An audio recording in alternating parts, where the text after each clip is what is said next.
దారుణంగా తెలుగుదేశం పార్టీ ఎక్కడికక్కడ ఒక దారుణమైన వివక్షత చూపిస్తుంది. ముఖ్యంగా జనసేన కార్యకర్తలను అతి దారుణంగా, అందులోనూ కాపు కులాన్ని అణగదొక్కుతుంది.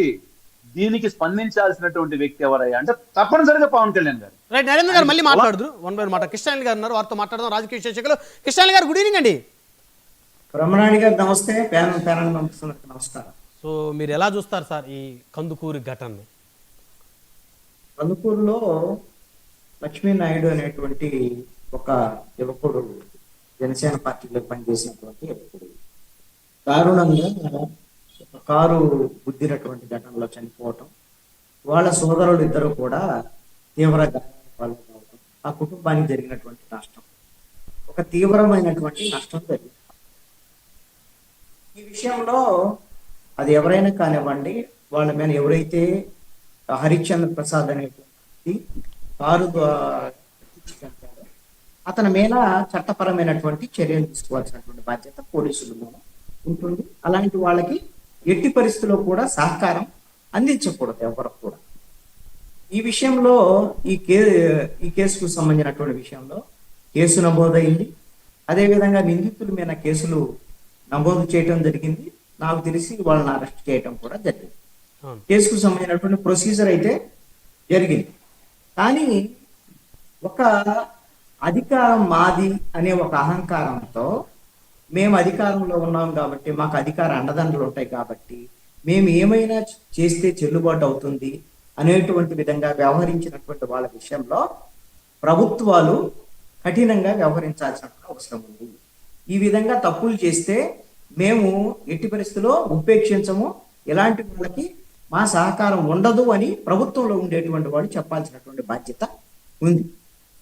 ఇక్కడ హరిశ్చంద్ర ప్రసాద్ సంబంధించినటువంటి వ్యవహారంలో ఇక్కడ రెండు ప్రస్తావనలు వచ్చాయి. నరేంద్ర గారు అదేవిధంగా మిరుకుల మహేష్ గారు మాట్లాడినటువంటి సందర్భంలో, అయితే మనం బయట జరుగుతున్నటువంటి సందర్భం ఏదైతే కాపునాడుకు సంబంధించినటువంటి చలో కందుకూరు పిలిపించినటువంటి నేపథ్యంలో జరుగుతున్నటువంటి ప్రచారం ఏంటి అని అంటే, ఇది కమ్మ కాపుకు మధ్య జరిగినటువంటి ఘర్షణ అనేటువంటి అంశంగా మనం ఒకసారి చూడాలి.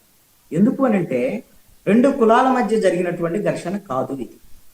ఎందుకంటే ఆ కులానికి ఈ కులానికి మధ్య ఆ ఊర్లోనో లేక ఆ నియోజకవర్గంలోనో ఆ మండలంలోనో ఆధిపత్య పోరాటంలో ఉండి రెండు కులాల మధ్య జరిగినటువంటి ఘర్షణ కాదు, కొట్లాట కానే కాదు.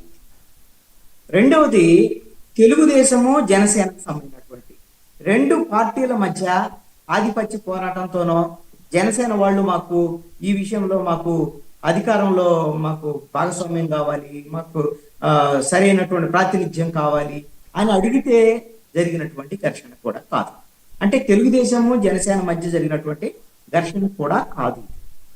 చనిపోయినటువంటి వ్యక్తి కాపు సామాజిక వర్గం, చంపినటువంటి వ్యక్తి కమ్మ సామాజిక వర్గం అయినంత మాత్రాన రెండు కులాల మధ్య ఘర్షణగా దీన్ని చూడాల్సినటువంటి అవసరం లేదు అనేటువంటిది నా పరిశీలన.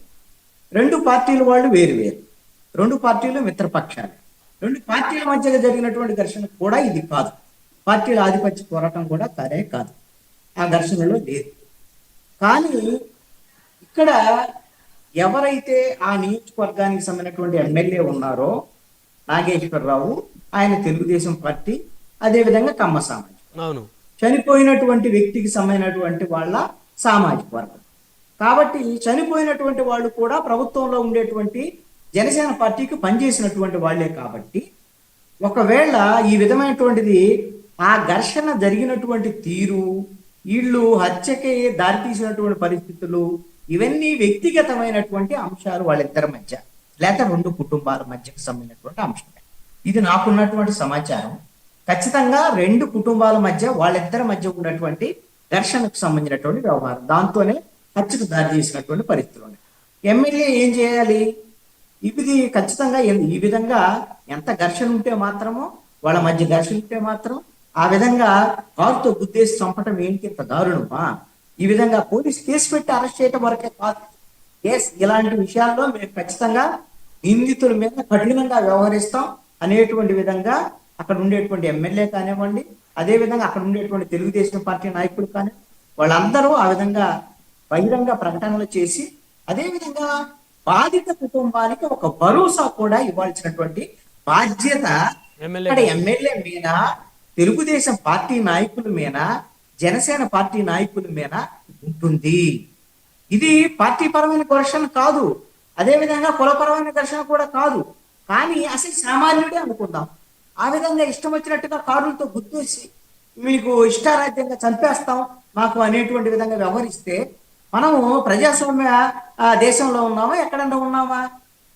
ప్రజాస్వామ్య దేశం కదా. వాళ్ళ ధైర్యం ఏంటి? ఈ రోజున చంపేసిన ధైర్యం ఏంటి? ఖచ్చితంగా అధికారం మాదే, మాకు సహకరిస్తారు ఏదో రకంగా అనేటువంటి ధైర్యం వాళ్ళకు